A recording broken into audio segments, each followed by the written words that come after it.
Let's talk sport, MG, and hard to believe already round 8 of the NRL done and dusted. This season is flying by. Yeah, and officially the Newcastle Knights have hit rock bottom. Literally, they're coming last in the competition on 4 points. They've lost 6 in a row. Yesterday, before the game, everyone didn't think they'd beat the Storm, but you'd think they'd put up a bit more of a fight. Off the kickoff, Clifford kicked it out in the full. 26-0 at half-time. Newcastle got a penalty. They took a shot at goal. Now, come on, man. That's just a team not wanting to have zero on the board at full time, right? Well, come on, mate. That's putting the white flag all the way up. That's all the way up. And at least put the ball in the touch, put the ball in the air, and at least try for a try. Just try. But they didn't.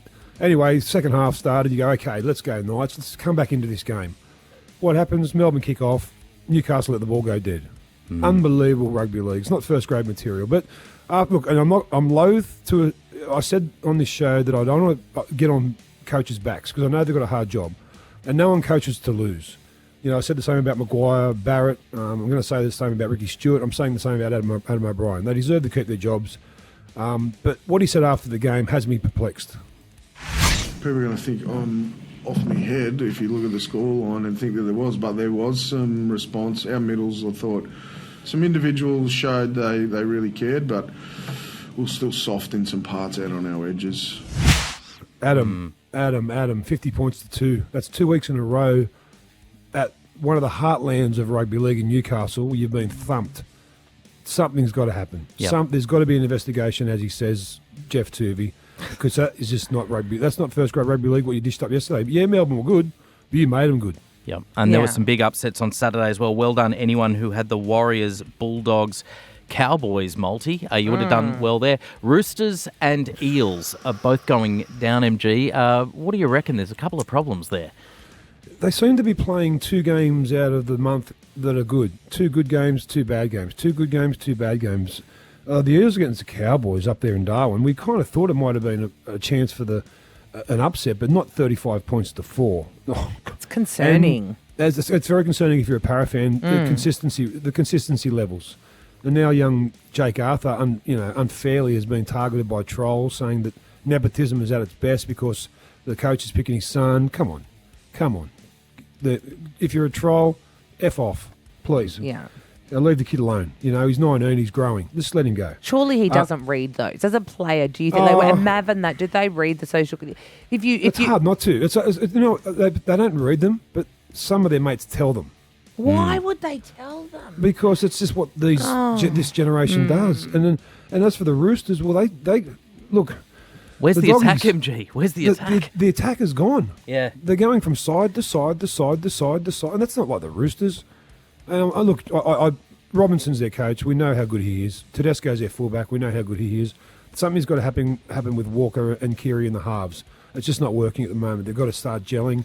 Whether it's swapping them around, whether it's who knows what it is. We're not the coach of the Roosters, but all I know is they've got the Titans this week. Parramatta have got Penrith at Bluebet Stadium, which, by the way, has officially already sold out. Nice. Oh, really? It's already sold out. I was going to go to that. Go, won't bother. Oh, hey, you're Jess Eva. You're on the radio. You'll be able to get some tickets. I just don't do some get free name anything. dropping. Don't worry, I've tried. I try all the. I get nothing.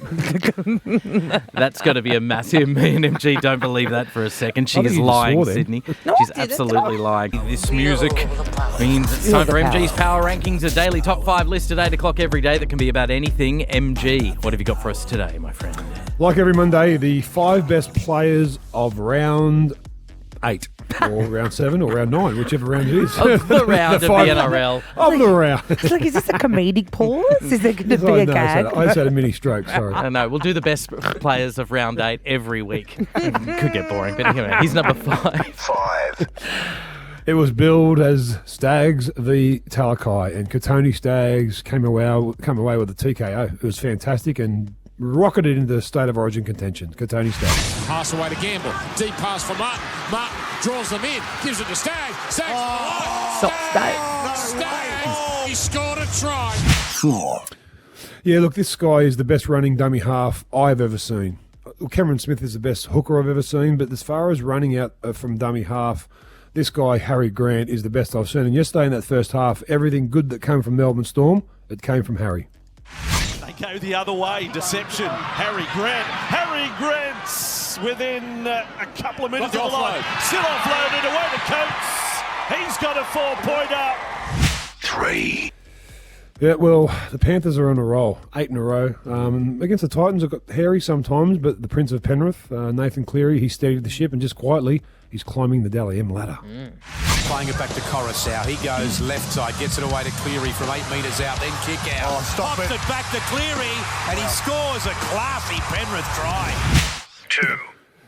Well, they say that it's not the size of the dog in the fight, it's the size of the fight in the dog, and that applies to our next guy, who we didn't even have any audio for him. He's that unheralded. His name is Reuben Cotter. He plays for the Cowboys. He's 5'9".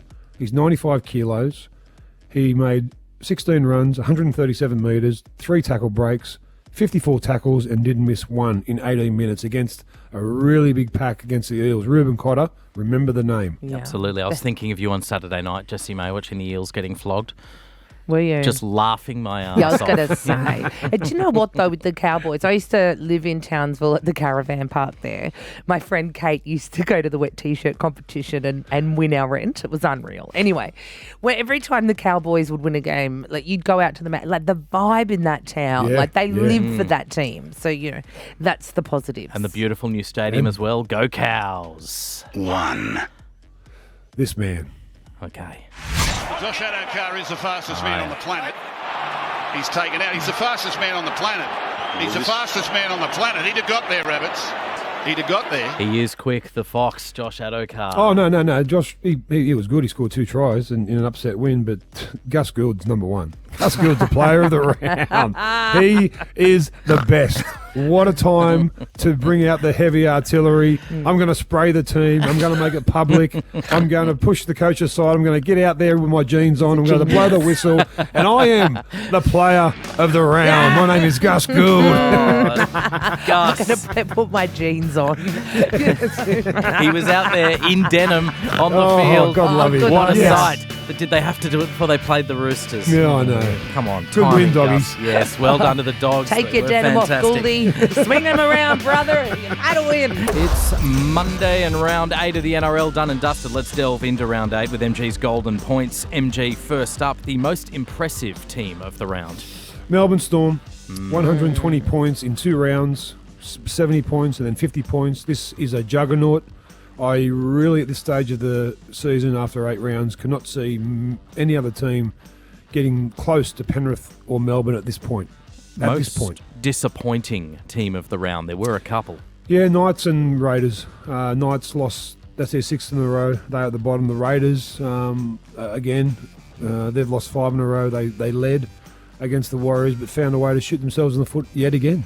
I thought you said something different. I know you did. They found a way to do that too. Most surprising team of the round, MG. Oh, here, look, put your hand up if you're listening to this and you picked the Cowboys to come in the bottom 4 or last. I had them as the Wooden Spooners. My hand is raised. They are the most surprising team for the 3rd week in a row. They are currently sitting 3rd in the competition and playing a fantastic brand of footy.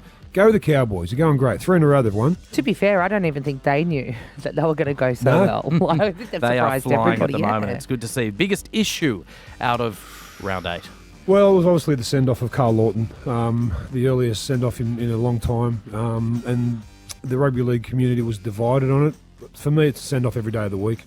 You know, if that was my son being put up in that position, I would be shitting myself that he's going to break his neck. You don't want that tackle in the game. You don't want that tackle even to be close to be putting someone in a dangerous position. Look, he'll learn from that young Lawton. I don't think he meant any malice by it, but I don't think anyone meant any malice by past guys who happen to Alex McKinnons and the Johnny Farragers of the world. You know, it's just a thing we don't want to see in the game. It's not. You don't put your hands between someone's legs and lift them up in the air because you've got no control after that, and you're an inch away from putting someone in a wheelchair. It should have been sent off every day of the week. Okay, in your power rankings, MG, you said that Gus Gould was the number 1 player of the round, but on the field, who was your player of round 8? Look, I can't go past. I think Harry Grant, for mine, is just that player that, as a New South Welshman, I am petrified come Origin because I know how good of a player he is. He's in peak physical condition at the moment. And as I said earlier, he is the best dummy half runner that I've ever seen play the game. Cameron Smith is the best player I've ever seen play the game. Andrew Johns is one of the best competitors. But as far as running out from dummy half and setting up play, Harry Grant is the best I've ever seen do it. Wow. Okay. So our listener family has written in with a couple of questions. We've got Dave from Blacktown. He says, MG, how do you get the best out of David Fifita? What's his best position? David Fifita should be the lock for the Titans. I would put Tino Fasua Mala'awi to front row, and I would make Dave Fifita get into the game. When he's out in the second row, he has reasons not to. So I'd get him in at lock forward, get him in the middle. Yeah, all right. Second listener question, my darling, is should the Panthers and Storm just play a best of 21 game series for the premiership? No, because then it wouldn't be fun. Look, as I said earlier, them two teams look like they are just going to play the grand final from this far out. But Cowboys, Sharks, Para, Roosters, South, they could all come good, Manly. But them two teams at the moment are so far away in front of the other teams, it's not funny.